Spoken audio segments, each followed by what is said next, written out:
What's going on, guys? It's Rob here, and I'm just making a really quick guide on Black Myth Wukong and the best farming run to get a lot of money, which is called will in this game, to get silk, which allows you to craft armor for your character, and also to get a lot of gold, which then can be transferred to even more will. Now we're in chapter 2, we're right at the start of chapter 2. Now we're going to have to fight a boss, so spoiler alert on this one. You're going to have to fight a rat boss, and there's a larger rat boss and then there's a smaller rat boss called a prince. Now once you beat that enemy, which is down this way, look to your right and you will see a wooden bridge. Now once you cross that wooden bridge, you run all the way straight ahead and you're going to come to this very first incense. Now this incense, if I just go ahead and show you, it's going to be the Yellow Wind Bridge, and it's going to be Fright Cliff Squall Hideout. Now once we get to here, this is going to be the run. So what we do is we rest, which then resets all of the enemies, and as soon as we come out, we're going to start a run. Now as we can see, we've got one of these giant mushroom headed guys. What I would advise doing, just to optimise it a little bit, is store up your heavy attacks before we attack these guys. So as you can see, I've got 3 because I've just been doing this run for the past hour, and I was able to buy a lot of skill points. We've got silk, yarn, and 100+ will on that very first small enemy. Now this guy's a little bit bigger. We're going to stick to the left just to avoid the attack. Well, we didn't avoid it. Stay in here, and we're going to save up our skill points while running towards this guy. And then we're going to take this guy out as quickly as possible just to optimise the run. So we got 2 pieces of gold just for killing that guy, over 300 will, and 2 yarn. Now at this point we can turn and we can head back, but what I'm going to do is I'm going to run forward and just take this guy out. This just allows me to get even more will per run and level up that little bit quicker. So again, we're just going to save up all 3, and then we're going to take this guy out. And there we go, another 140 will. So we're running back towards the incense, back towards the way we came. Now like I said, the guy on this cliff is pretty annoying. If you're trying to optimise, I would just advise running past this guy. But I do like to get my revenge on him from time to time. So we're just going to take him out as quickly as possible.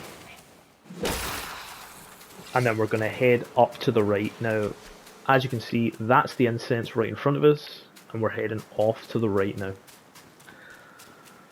When we get up here, there's going to be a couple more of these stone-headed enemies. First one is right here.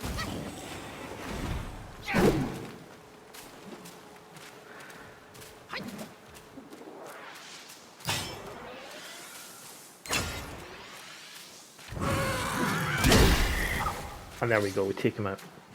Like I said, I would advise still run up your heavy attacks, it makes everything so much easier.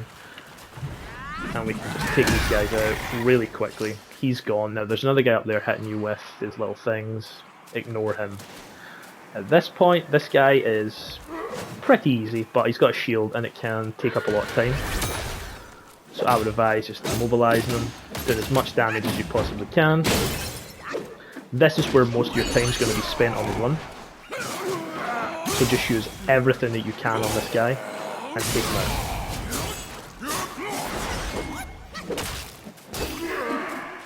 And there we go.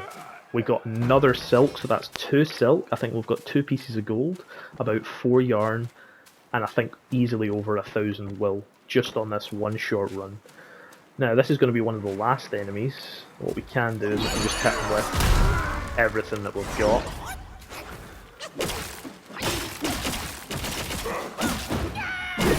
And there we go. Another 2 pieces of gold, even more willpower, and a stone spirit. Now, for the most part, you can run back down the hill. What you can do if you just want to mix it up now and then is you can actually head up here. This is just a little bit of an extra thing that you can do if you're getting bored of running the same run every time. You're still getting some gold, you're still getting more will, so it's not a wasted journey. Again, we're still getting gold. Kill this guy, and the benefit of that is, as you can see, there is lots of pots to smash. Now once we smash these pots, we're getting about the equivalent of one small enemy in will. That's going to be a run complete. So we're going to head back down this way. There is an enemy off to the right here, but we're just going to ignore him because he's not really worth fighting at this point. We're going to run back around here, and as you can see, we're back at the incense. So just to summarise, we went down the bottom, killed 3 enemies, came up here, killed a couple of the stone-headed guys, killed 2 of the larger enemies, and then you can choose to run up the stairs and get some extra will, chance to get some extra gold.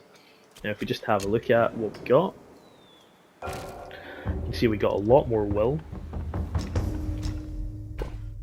We also managed to make, I think it was about 5 on that run. I'm not entirely sure. It might have actually been that full 7. And if you sell that, I'm getting 693. As you can see, looking at my will, I've been doing this for the last 30-40 minutes. I'm now at level 33. Let me just show you guys what you can actually accomplish. Is you can go in and you can just level up all of this stuff. Now you can do this often or as little as you like, but this is one of the best runs that you can do early in chapter 2.